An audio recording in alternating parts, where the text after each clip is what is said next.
Boa noite, eu me chamo Carol e vim aqui contar alguns relatos reais, assombrados para vocês.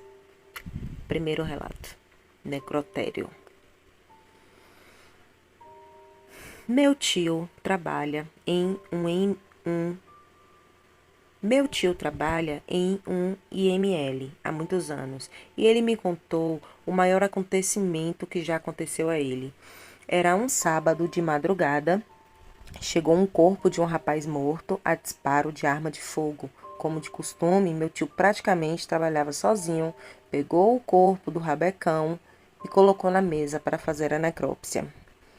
Quando ele colocou o rapaz na mesa, ele sentiu que o rapaz falou algo, porém ele me disse que é normal o cadáver soltar gases e fazem barulhos estranhos. Então pode ser que o corpo arrotou e tal. E ele pegou os equipamentos e começou a abrir o corpo. O impressionante é que do nada ele sentiu a sala muito fria e ele sentiu sono. Então ele foi à cozinha tomar café para acordar. Ele me disse que saiu do laboratório e tinha deixado as luzes acesas. Quando chegou, a luz estava apagada, então ele acendeu e voltou a trabalhar assim que ele removeu as costelas para ver. Não vou nem falar, tá, gente? Para ver aquelas coisas. E ele sentiu como se tivesse alguém do lado dele assistindo, porém a sala só tinha ele de vivo. O fio O frio foi ficando mais intenso, porém meu tio continuou com a autópsia. E por incrível que pareça, o rapaz não tinha nenhum ferimento de arma de fogo, como dizia na ficha dele. E ele então começou a olhar os órgãos a fim de ver algo. E estranhamente não notou nada de anormal, que começou a vir uma suspeita de que o corpo tinha morrido por causas naturais. Meu tio então ligou para a Polícia Civil e perguntou sobre o cadáver e foi relatado que o corpo havia tomado disparos de arma de fogo. Meu tio começou a ficar assustado, voltou a analisar o corpo e não achou nenhum ferimento causado por arma de fogo. Meu tio então olhou para a porta da sala e viu um homem em pé, olhando com os olhos negros. E ele disse que fechou os olhos e começou a orar, a pedir a Deus para livrar ele de todo o mal. E quando abriu os olhos, não tinha nada ali. Mas ele então começou o processo de costurar o corpo para fechar. Então ele viu uma coisa que ele denomina de demônio, olhando para ele e rindo. E ele, com tanto medo que ficou, largou tudo e saiu correndo. Assim que chegou na porta, a porta se fechou. Típico de filme de terror.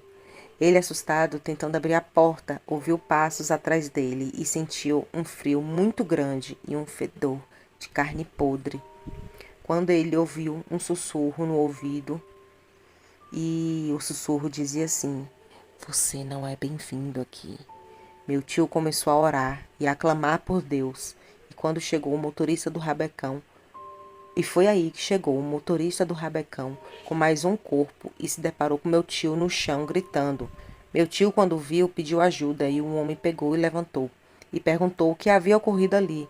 Meu tio disse toda a história. O homem, assustado, foi lá na mesa e voltou depressa e disse a meu tio: "Você acha engraçado assustar os outros?" Meu tio disse: "Como assim?" O homem respondeu para ele: "O cadáver está lá, do mesmo jeito que lhe entreguei." Meu tio disse: "Você está doido?" "Eu abri ele." O homem respondeu: "Então foi em sonho." Aí meu tio foi lá e se deparou com o cadáver intacto, porém com as marcas de disparos de tiro. Meu tio ficou tão espantado que foi embora para casa e no outro dia, bem cedo, voltou.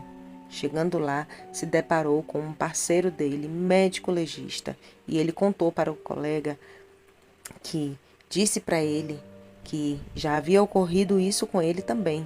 E o colega disse que ele tinha sido visitado pelo demônio veio buscar a que provavelmente veio buscar a alma do garoto morto a tiros. Meu tio nunca mais trabalhou só e até hoje ele se arrepia ao contar isso.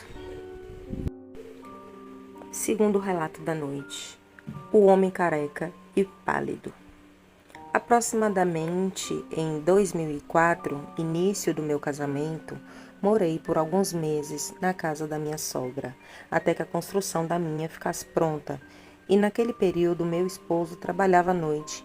Então eu passava as noites praticamente acordada, porque me sentia muito, mas muito mal na casa da minha sogra, devido a antigos relatos de assombração que todos da casa já haviam presenciado. Era uma noite de inverno bem fria. Moro no sul, então quando é frio de verdade. Estava assistindo TV e desliguei a mesma. Lembro que levantei e ainda pus o controle remoto em cima da própria TV e apaguei a luz. Quando era exatamente às 3 horas da madrugada, a TV liga sozinha e eu levei um susto. Procuro o controle remoto, me sento na cama e percebo que o mesmo está em cima da TV.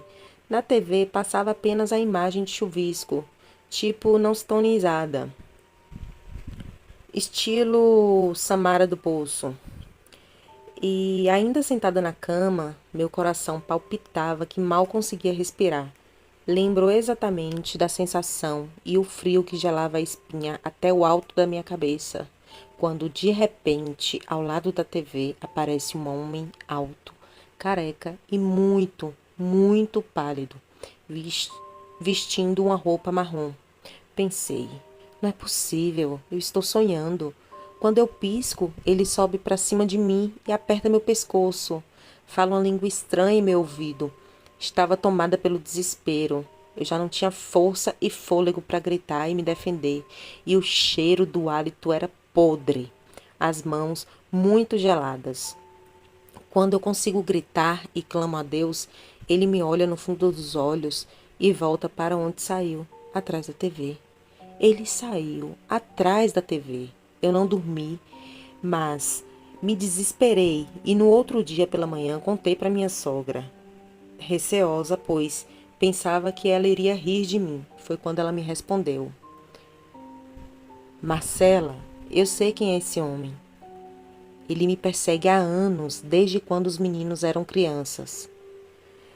Segundo o relato dela, o meu sogro saía para trabalhar e esse homem entrava e passava pela porta e ultrapassava a parede e enforcava ela e falava uma outra língua, exatamente da mesma forma que veio me atormentar. E até hoje não sabemos e não buscamos informação de quem ou o que seria aquele ser. Talvez um antigo morador que viveu naquele local.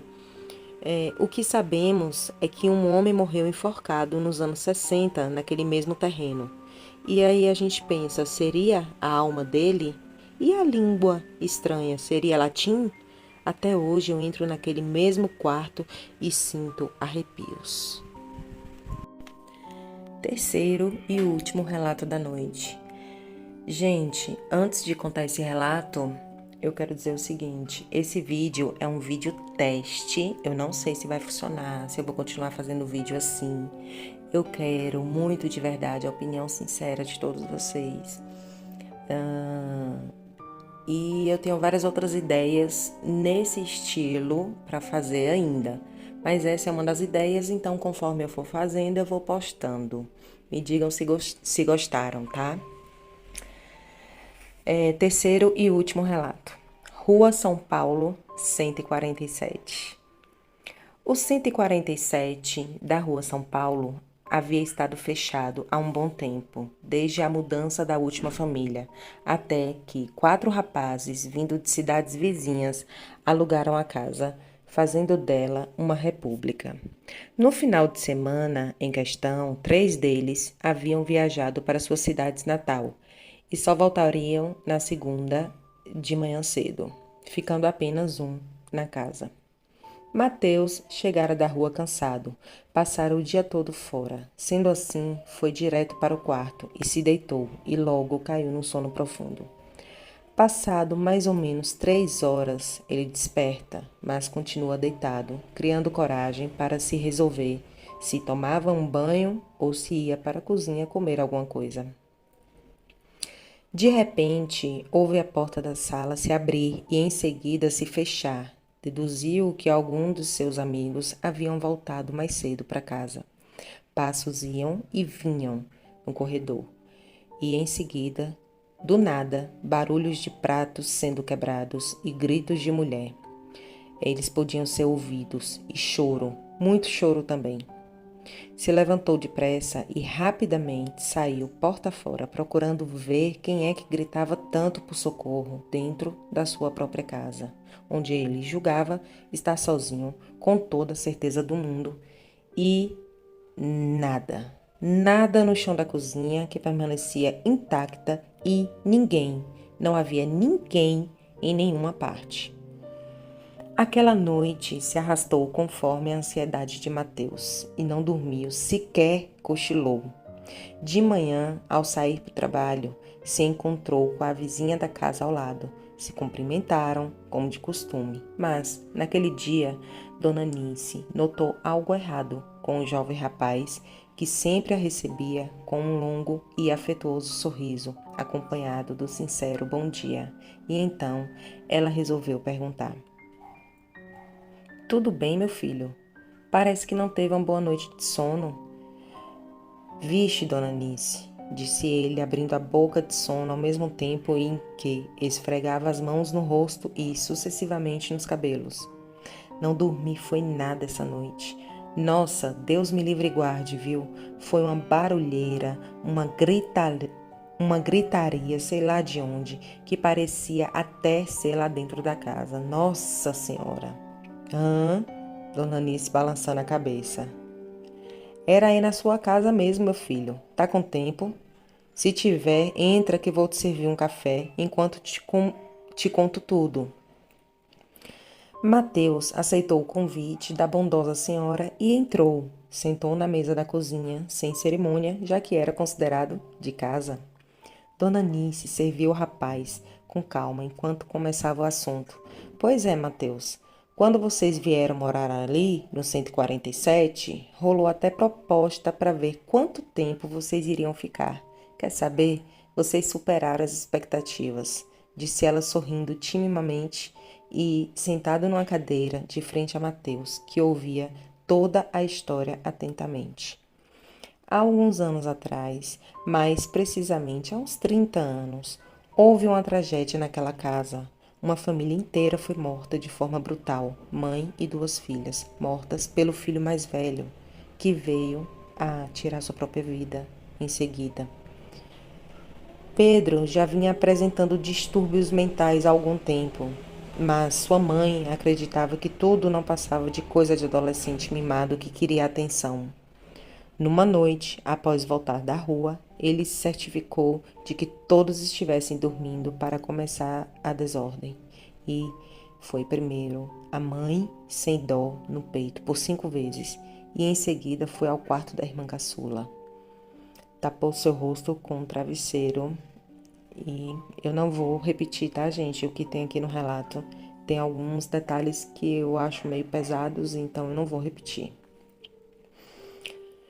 E deixando cair o sangue que havia completado 7 anos, uma semana antes do acontecido. A irmã do meio, ele cravou a faca no coração. E, segundo os peritos, sem sombra de dúvidas, ele havia pisado no cabo da faca para que ela entrasse mais ainda. Bem cruel, né? O evento se repetia sempre, por isso ninguém nessa casa fica. Os antigos moradores disseram-me certa vez que viram a silhueta de um homem no corredor que leva aos quartos. O fato é que esses espíritos estão vagando, estão presos. O filho pode ter derramado sangue inocente e as irmãs e a mãe por terem tido a vida arrancada sem nem mesmo poderem se defender. O jovem ouvia estático. Agora tudo fazia sentido, mas estava decidido. Falaria com os outros moradores da casa e lá não ficaria mais. E assim foi feito. No final de semana seguinte, todos haviam se mudado do terrível endereço da Rua São Paulo, que ainda hoje, depois de anos, permanece ora habitado, ora vazio, com idas e vindas de moradores que jamais encontram paz para chamá-lo de lar, doce lar. É isso, pessoal. Esse é um vídeo teste. Desculpem os erros. Por ser vídeo teste e é meio complicadinho de mexer no programa e todo o resto, eu não consigo cortar, deletar as partes que eu erro. Então, ele tá indo na íntegra, bem do jeitinho que eu li, sem nenhum corte, tá? Eu espero que gostem o tanto que eu gostei de fazer para vocês. Agradeço e até o próximo vídeo. Beijo, gente!